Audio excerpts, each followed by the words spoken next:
All right, I'm hoping this is working. Here we go. All right. So, it's the middle of June here in North Carolina and things are a little hot. So my computer's acting up a little bit, unfortunately. I didn't prepare for the heat in my my house, but we'll make it work. So tonight I wanted to talk about the wheelbase. So a lot of people are asking what size 50/50 frames they should get for their skates, and it's a really difficult question to answer. You know, it used to be that the skates that came, the frames that came with your skates were the frames that you would use, and that's fine. That worked for many years.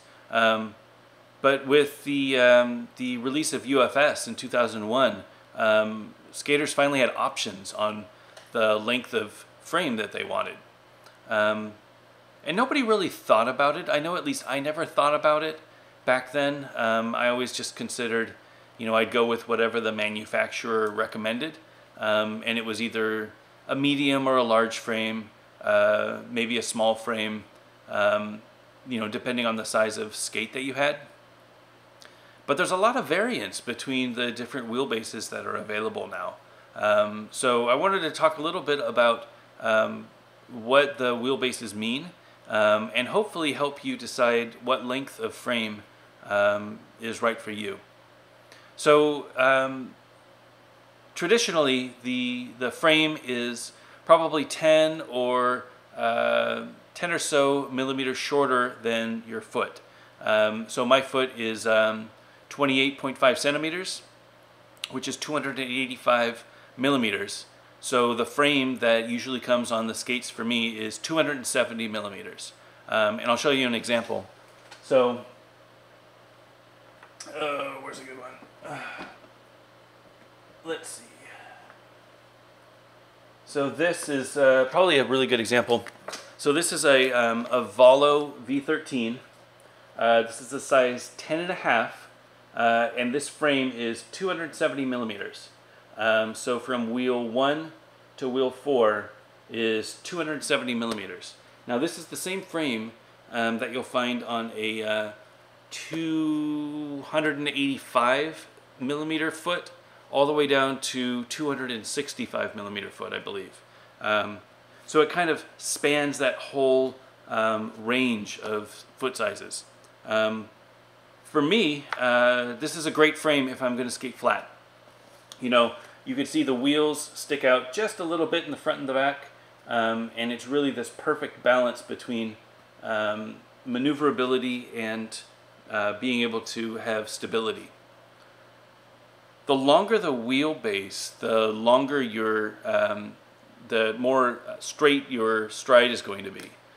So if you were to get on one foot and kind of try to, you know, turn with just one foot without picking up your feet, you'll find that the longer wheelbase makes it more difficult to turn than a shorter wheelbase. I'll give you an example. For a slalom skater, somebody who skates through the cones, you know, really quick, Powerslide sells a Trinity mount frame, which is 3 by 90 millimeters, and the wheelbase from 1 to 3, since there's only 3 wheels, is 205 millimeters. 205 millimeters. That is extremely short. So imagine that your foot is, I mean, I don't know what the average foot is. Say size 8. What is that? 250 millimeters to 25 centimeters. That's, I mean, 50 centimeters, 50 millimeters smaller than your foot. That is extremely short. And I believe it's rockered too, so the middle wheel is even lower, so it makes it super squirrely. But imagine what they're trying to do with these slalom skates, right? They're going in and out of cones as fast as they can. And that requires the ability to just do really quick turns, so you need a really short wheelbase. On the flip side, if you're skating trails and you're going on straight lines, you want a long wheelbase. So I actually have a pair of those. So these are the Swell road skates. These are 310 millimeters from wheel 1 to wheel 4. And I mean, you can imagine these are designed for skating straight. So you want to just go straight through the trail. You're not turning very much. You're just going straight, and that's it. You're going as fast as you can, as straight as you can. And these are perfect for that, because why wouldn't they be? They have a really long wheelbase, which means that they're super stable, so you can balance on one foot when you're doing your double push, and you just power through and skate straight on the trail. If you're going downhill and you want to stay really stable, the longer wheelbase will mean that there's less turning. You know, it's a very long, straight skate. So these are great for skating trails if you're trying to skate straight. Shorter wheelbase is great for if you want to turn and such. Now, the question for aggressive skaters is, so what size skate, what size frame do I need? And it's a really tough question. So typically I recommend anything from a size 6 to 9, you get a medium frame, which is around 250 millimeters. And anything from a size 10 and up, you get a large frame, which is 270 millimeters. And that's fairly standard between most of the frame manufacturers. You'll find some variance here and there. I think the ground control frames are a little longer, they're 255 or so. I think the Solomon frames were a little shorter, maybe 243. It depends on how you want to skate. So for me, I prefer a longer frame, the large frame, the 270 millimeter frame, if I'm skating flat. So this is my flat setup. This is a 50-50 frame with 58 millimeter wheels, and this is a large frame. So between wheel 1 and wheel 4 is 270 millimeters. And I can still turn pretty well, and the reason is that I have these middle wheels helping with that pivot. So while I turn, I can rocker a little bit on these middle wheels and get a little bit of a turn around them. Now if I were skating anti-rocker with this setup, similar to the Volo frame that I was talking about, I don't touch these middle wheels. So the only wheels that will touch are this 1 and 4 wheel. And this is again a 270 millimeter wheel. 270 millimeter frame. So when I'm turning, I don't have the aid of the middle wheels. I'm just relying on 1 and 4, which means that turning is much more difficult with a longer wheelbase when you're skating anti-rocker than with a shorter wheelbase. So for me, when I'm skating anti-rocker or when I'm skating with juice blocks, I prefer the medium frame.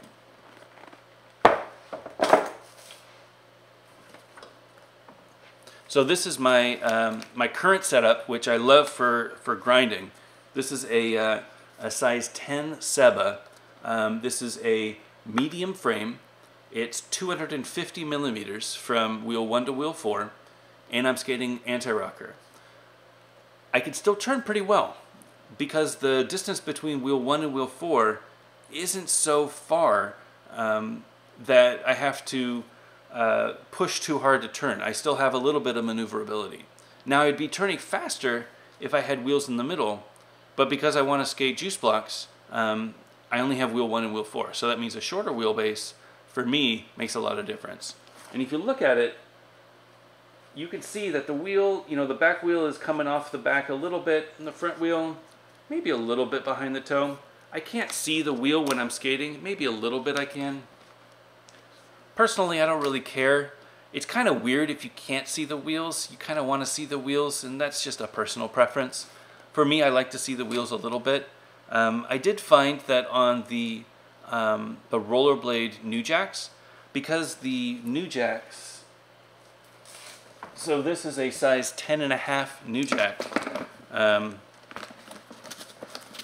comparing the boots, let's compare it this way. Comparing the boots, you can see that it is slightly bigger than the Seba. And the reason for that is the new jack actually has a skin around it. So this toe plate and this heel is outside the actual shell. So it makes this boot a little longer when actually it's the same internals. So my foot hasn't grown, right? And it still fits this boot perfectly. But because there's additional material in the front and back, it makes that boot a little longer than normal. So I definitely can't see my wheels in this. It's a little weird of a feeling. But with the Seva, I can see my wheels, and that's fine. One of the problems that I've run into is trying to find a freestyle skate or a free skate urban frame that has a long wheelbase. So these Kaiser Arrows, these are 243 millimeter from 1 to 4, and that's pretty short. It's pretty short for me. When I'm skating flat, it feels okay. Just skating feels fine. It kind of feels like I'm skating on hockey skates with ice blades. But the problem is when I'm landing gaps or when I'm doing spins or anything, I keep turning. And I have a harder time landing a setup like this. So ideally, I'd like to find a flat 270 millimeter. The best probably was my Aeon 72s. That was a 270. Do I have that here? So I have the shell. This is 270 millimeter from 1 to 4. This is a 72 millimeter flat. This was a really great setup. And I have a feeling that the flat 80, the 80 millimeter Aeon would be a pretty great setup if you wanted to do some urban skating. That wheelbase is long enough that it really makes skating fun and stable. There's nothing worse than landing a gap and then just kind of squirreling out. You want to land solid. That's why I prefer skating skate parks and anti-rocker. When I land, I want that solid, no turn landing. And that's harder to get with a flat setup. Now when you're talking about tri-skates, like for example, these Kaiser Trimax. This is a 253 millimeter distance between 1 and 3, and it is a UFS frame, so you could skate it on your Seva, you could skate it on your New Jack, you could skate it on your V13, but it is a big wheel skate. I really like this frame. I think that the 253 is a pretty good balance for me. The tri-skate feels kind of similar to anti-rocker. The way that I have these rockered also is I've got these back two down, and I've got this one up. So this is my front wheel, and then these are the rear two wheels. They're rockered down. So when I'm skating, I either have these two wheels hitting, or I have these two wheels hitting. I very rarely have all three wheels unless I'm turning, which means that the distance for my cruising wheelbase is only between two wheels, and that's really short, which means that I can turn pretty quickly. But it also doesn't lose any stability.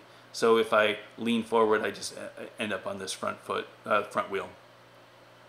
This is a pretty good setup. 253 millimeter, I think. You could compare this to a dedicated tri-skate. Most of the dedicated 110s are around 243 millimeters, between 243 and 246 millimeters. This Imperial, for example, this is the Imperial Super Cruiser Pro, and this is a 246 millimeter from 1 to 3. This was a great skate, and I think that the compromise between the maneuverability and the big wheels on this for that shorter wheelbase made it really nice to skate. I had no problems turning in these skates. You know, compare this to my road skates, which are 300 millimeters. I definitely can't turn as quickly in those skates as I can in these. These were pretty great. So it all depends on what you want to skate. I think there are a few other interesting options out there if you want to experiment with wheelbase. One of them being the Kaiser, or I'm sorry, the K2 R100s. So these are an extremely long wheelbase. I think it's like 305 wheelbase, so from 1 to 4. Each of the axles is rockerable. So in this case, I have these two rockered down and these two rockered up, which means that these two are the ones that will hit when I'm just skating straight. If I start turning, I start hitting these three, and if I'm skating hard, I start skating these three. So I really only have this sort of wheelbase. I very rarely have the whole wheelbase. That means that I can turn a little bit faster. It also gives me a little bit more stability when landing gaps. I might be a little squirrely on the landing, but I know that I have an additional wheel to keep me from falling forward or backwards. These were a really interesting setup. The problem that I found with them is that the wheelbase was so long that I kept clipping my wheels when I was doing crossovers or when I was crossing my feet, and that was a little scary. So at higher speeds, I got a little nervous on these skates, but if I were just doing flatland tricks or if I was just doing slides and such, these were a really great setup. Another option, and this is a fairly new one to the market, is the wish frame. So the wish frame is extremely popular for aggressive skaters. This is a great way to bring a longer wheelbase to an aggressive setup. So what the wish frame does is, rather than have a 1 to 4 wheelbase, it actually has a 2 to 3 wheelbase. The bottom wheels, the middle wheels are rockered down, which allows you to ride bigger wheels on the outside and smaller wheels on the inside. And typically what people do is they'll ride a 72-60 or a 68-56 or 58, which gives them a little bit more wheel in the middle and less wheel on the outsides, which means that they turn a little faster, but they still have this very long wheelbase. I want to say this is like 305. I'm not really sure how long it is, but the point is that the wheels that are touching are just these middle wheels. So really when you're skating them, you're just skating on these middle wheels. And you get the front wheel or the back wheel when you're doing turns, depending on which way you turn. But you've got a huge gap and a nice anti-rocker like wheel bite protection when you're doing grinds. These are a really creative frame. Probably the first ones in the market that I've seen that integrates this this fixed flat rocker, and I mean, they're really popular because of it. So I hope that answers some of your questions about wheelbase. Again, my recommendation is to go about 10 millimeters shorter than your foot length and experiment. You know, see what works for you. If you're going anti-rocker, you want to go with a shorter wheelbase than a flat setup. So if you're skating flat 58s, flat 60s, you might want to go with a long wheelbase, a 270 or something. If you're skating anti-rocker, you might want to skate a 250 millimeter or something shorter like that. All right.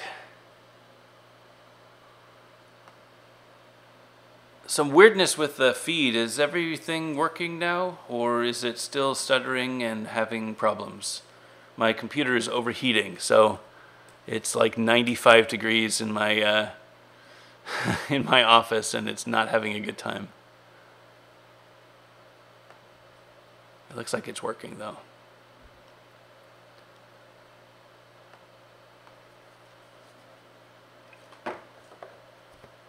All right, if you do have any questions, I've got a couple from the Facebook and from the Instagram that I'm going to try to cover. If you have any other questions, please feel free to throw them in the chat. I'm definitely reading and would happen. Working good, great. And would be happy to talk. I'll ask a couple questions in the chat right now, so let me get to them. The skates with the green wheels. You don't know the skates with the green wheels? So Shred Shack. I'm probably older than you, but that doesn't mean you shouldn't know these skates. So these are the classic rollerblade TRS. So these were the first skates that anybody really skated aggressive with. This is where the TRS came from, the Lightning TRS, Team Rollerblade Series. These are classics. They came with a brake. The wheels still have the mold lines on them. The bearings don't roll anymore, but these were the skates that started it all. You know, this wasn't the pair, but these were the skates that I started skating in. And I mean, look at that frame. It's it's pretty buckled, but you know, it still had a pretty good support system in the middle. It was great for just skating, and you know, slowly they evolved it to the Tarmac CE and the chocolates and all that. And then this mold is actually still being used. It's the same mold as the Valo V13, which is now the Rossi's, or has been always the Rossi's Majestic 12. But now that Valo is gone, it's exclusively the Rossi's Majestic 12.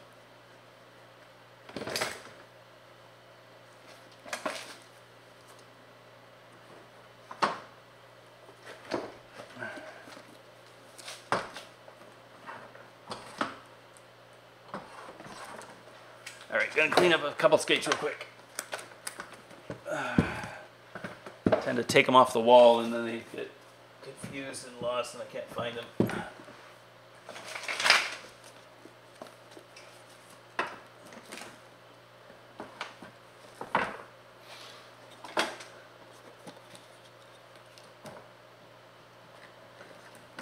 Alright, that's pretty good. Alright, any other questions? Freestyle frames. Ramon, not Raymond, I'm assuming. I don't know. I think that's a great question. A lot of people accuse me of skating freestyle because I love juice blocks. So technically, I guess you could see these are freestyle frames because the middle wheels don't spin. But I don't agree. I think these are flat frames that I'm skating anti-rocker, that the wheels don't spin. I've skated anti-rocker wheels. I mean, look at these V13s. This is how they come fresh from the factory. And these don't spin. So I don't see the difference between skating this anti-rocker and skating those with juice blocks. None of the wheels are going to spin. I mean, if you're really taking good care of your skates, maybe your anti-rocker wheels will spin. But after you grind on those frames, you're going to start wearing the frame material into the wheel and it's not going to spin super well. I don't think there's a big difference. For me though, I think the freestyle frame is when the groove is committed to being freestyle. So there's absolutely no way that you could skate the frame flat. Usually that means that the groove might not be deeper, but it's lower. So you'll get this angle like this, like the little V. You know, it was popularized by the Mook back in the initial Shadow days. And I think that style of frame definitely has its purpose. I personally have never skated them. I really needed to give them a try just so that I can have a good opinion on them.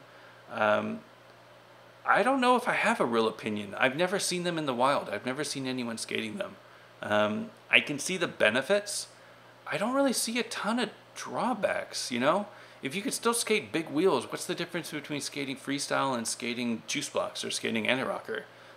It's not like it's cheating or anything like that. I don't care about cheating. I don't think cheating is a thing, but I think if there were a reason to skate freestyle, I mean, it's just so that you don't have any wheel bite, right? Even with juice blocks, you know, the groove is a little taller. If you had a deeper groove and a frame that was designed just for grinding with no wheels on the inside, I don't see a problem with it. Do your thing.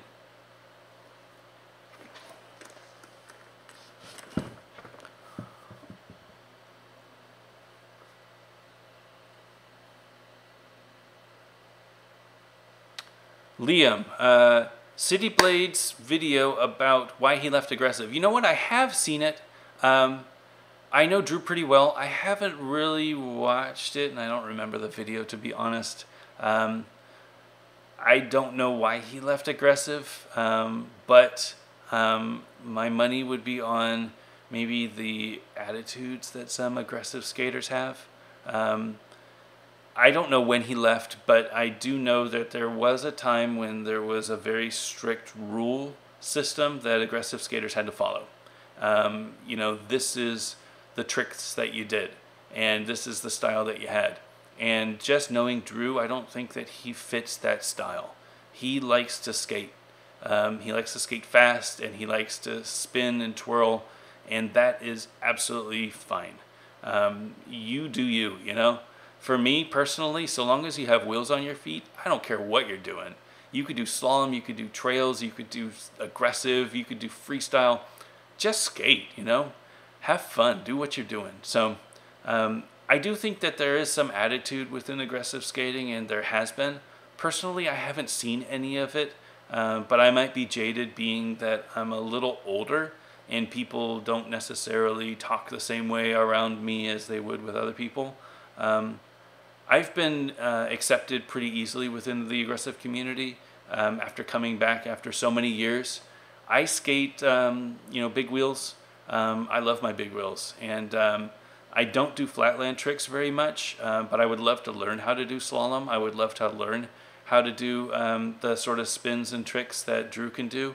I think the things that Sean Unwin does on his wizard frames is incredible. Again, anything that you can do on your skates, who am I to judge? You know, just go out and have fun. So I don't know if that answers the question. I think that everybody is free to their opinion on what they want to do. And if you've only got a little bit of time out there to skate, you know, do whatever you want.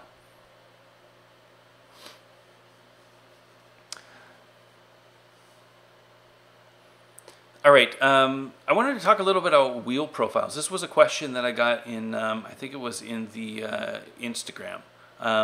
So wheel profiles are something that I want to explore a little bit more and do some more deep testing. But in a nutshell, there are only a few different profiles that I've seen lately. The first is the classic rounded profile. So this is a dead 58 millimeter wheel. It is what they call a rounded profile. So there's a nice little arc that goes from edge to edge. It is a clean arc.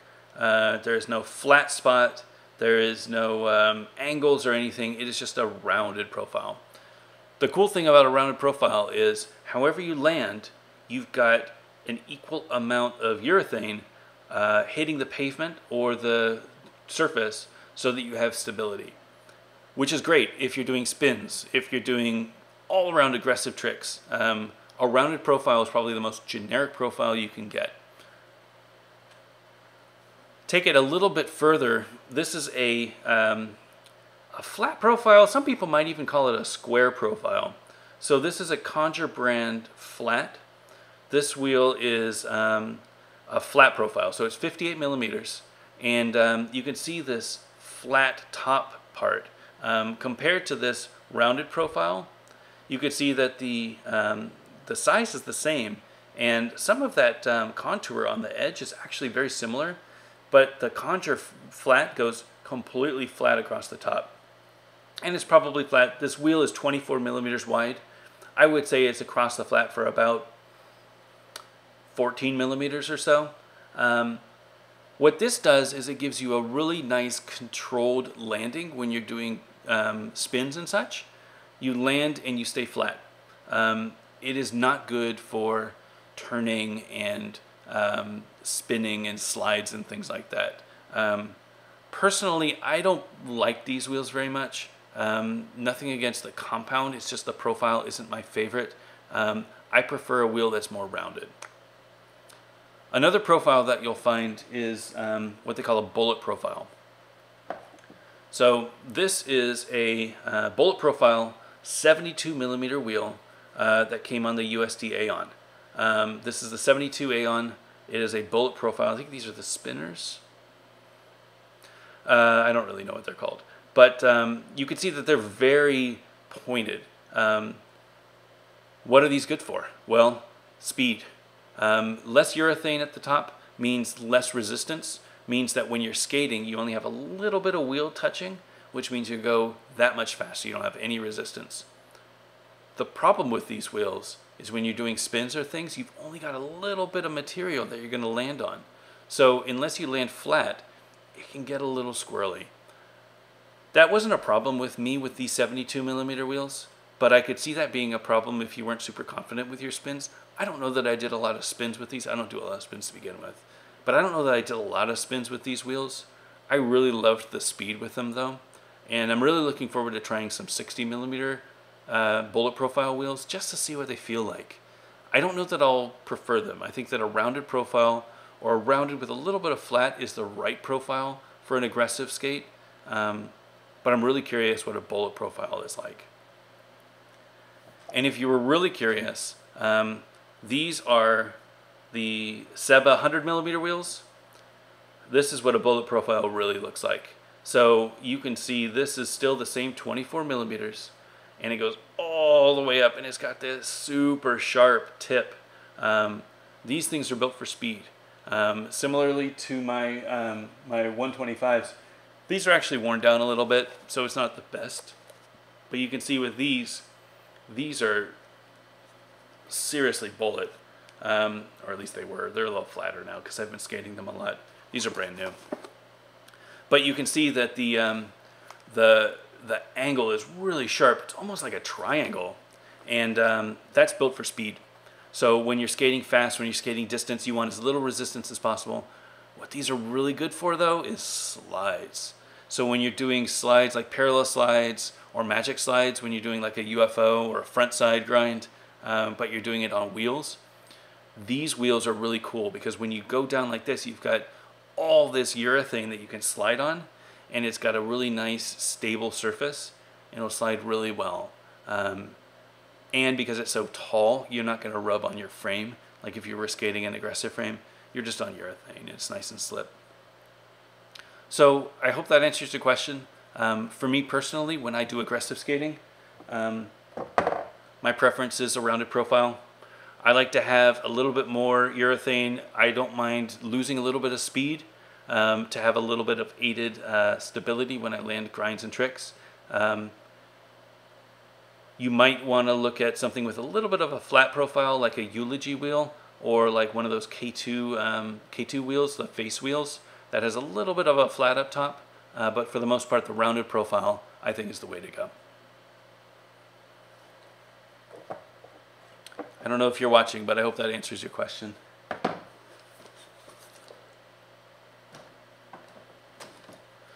All right, couple more questions.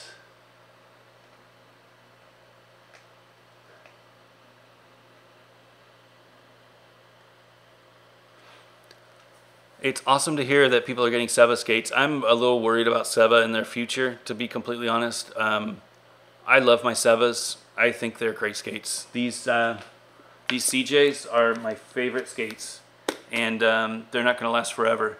So I hope that I can buy, a 2020. This is the 2017. I hope that I can buy a 2019, 2020 version of them because I love them. I think they're great. They're a little pricey. I don't know that they're for everyone. For most people, I would probably recommend just getting a rollerblade new jack or a USD Aeon. But if you've got the means and if you really want a great skate, I think these are great skates. So I'm glad to hear that they're continuing to bring them in.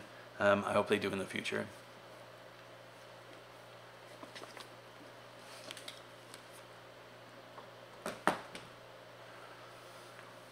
Happy to answer a couple more questions. I had one, I actually had a couple people ask. They love the content that I'm putting out, the podcast and the videos and the YouTube and the Instagram and all that stuff. People asked how can they support Back to Blading? Well, there's a few ways. We do this for the love, first and foremost. I don't think that this is a full-time job. I think this is something that I love to do in my spare time. It is great exercise to get out and skate. I love skating. I love helping people get into skating because I feel that it's such a great thing to do. And it's a great mental exercise. I love meeting new people. I love creating content. I love talking with my friend Ben and having conversations about blading news and such on the podcast. But if you are interested in supporting Back to Blading, here's a few options. The first and the best way, if you have a little bit of extra cash, we do have a Patreon, patreon.com/backtoblading. Even $1 a month would be great. All of the money that we make from the Patreon goes back into the shows. So we upgrade our audio equipment, our video equipment. We're trying to get more people to live stream, so we'll be able to do more sessions. So all of the money that we make there goes back into the shows, bandwidth, equipment, and stuff like that. So backtoblading.com/Patreon, sorry, patreon.com/backtoblading is a great way to do it. If you don't have the cash, a couple other ways. First is watch the videos. So if you go to YouTube, youtube.com/backtoblading, you'll be able to watch any of the Back to Blading videos. I think there's hundreds of videos up there right now. There's probably not hundreds, but there's a lot of videos. If you watch them, we run ads from time to time, and all of the ads again just goes back into the pot so that we can make more content. It's no cost to you. You just watch the videos. If you see something you like, click on the ad, take a look at it. It's really easy. We appreciate all the views. If you find a video that you like, share it with your social network, share it on Facebook, send it to your friends, make sure that they know about it so that we can get more subscribers, so that we can get more views, so that we can get more ads. So that's a really easy way. You don't have to do anything for that. The final way is if you buy anything from Amazon. We actually are part of the Amazon affiliate program. So some of the skate equipment that I ride is also available on Amazon, as well as all of the video gear and a lot of the protective gear. I highly recommend that you support your local skate shops, but if you're already going to purchase something from Amazon, we do have a link from backtoblading.com/gear where you can see all of the protective gear and video gear that I use. If you go there, if you click on any of those links, it'll bring you over to Amazon. Do your shopping there, and we'll get a small cut of that. Again, any proceeds that we get from the Amazon purchases go straight back into Back to Blading so that we can make more videos and such. It is no cost to you. It is helping Amazon take your money, and then they give us a little bit of your money. So it's a nice way to help. Again, anything is appreciated. Even just spreading awareness would be great. We're not one to ask for money. We don't have any sponsors or anything. We really just want to do it for the love, and it's something that we're going to be doing anyway. But it's great if we can share it, and anything that you can donate or any time or effort that you can send our way would be highly appreciated. Thank you for your support.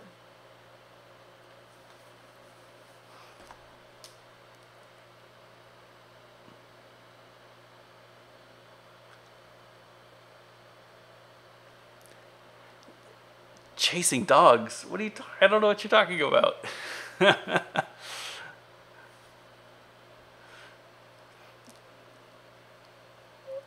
All right. I think I got through all the things that I wanted to get through tonight. Final reminder, Friday, if you're still watching Friday on the 22nd, the white 50/50 frames are coming in. I've got the black frames in stock now, so if you want to order a pair of frames or if you need a new set of frames, 5050frames.com, t-shirts and beanies and stuff like that as well. But frames are great. I love them. I would love to hear what you think of them. The white frames pre-orders start on Friday. They run until Sunday. There's going to be a lot of cool prizes if you want to order early. We're going to be giving away stickers and magnets and bags, and hopefully we'll get to a point where we can give away some bearings so that you'll have almost a full frame set when you get your pre-order in the mail. So take a look at that. 5050frames.com runs until Sunday. Take a look at your local skate shop as well. They'll be doing the pre-orders as well. So wherever you buy your skating equipment, they should be supporting us. And if not, ask them why not.